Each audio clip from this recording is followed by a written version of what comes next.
more now. We're joined by Trita Parsi of the Quincy Institute for Responsible Statecraft.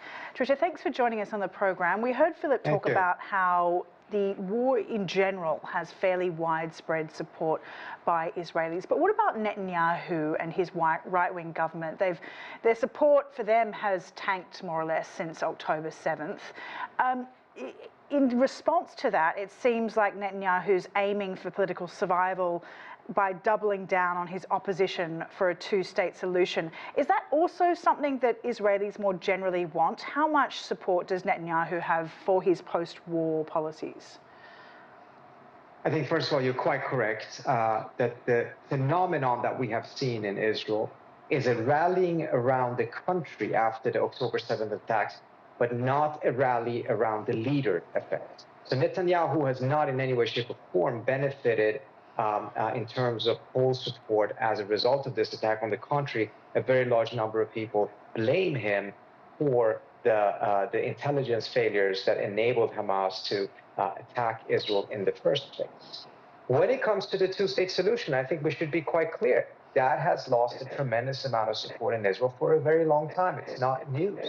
The Israeli government is increasingly explicit about its opposition to a two-state solution, which makes it quite comical at times when the United States is talking about a two-state solution as if it has a partner on the Israeli side. It doesn't have one now. It hasn't had one for quite some time. Yeah, let's talk about that a bit more. As you say, this move by Netanyahu has put him directly at odds with President Biden's policies.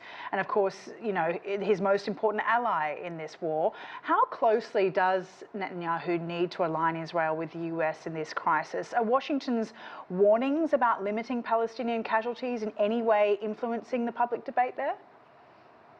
I don't think Washington's warnings are influencing much yet, because those warnings are, at this stage, still pretty empty.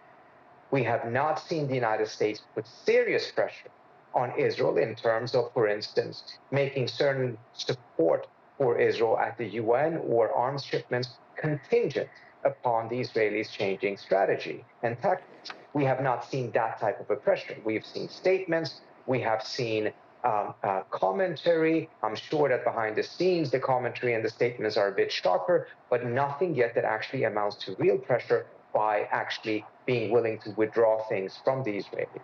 And I think part of the reason for that is that the Biden administration completely has embraced the goal that Israel should completely defeat Hamas. As long as that is the case, however unachievable that yet may be, the administration is not going to come out in support for a ceasefire. So do you think that Israel risks losing US support at all, or are the two countries too far gone in terms of their embeddedness?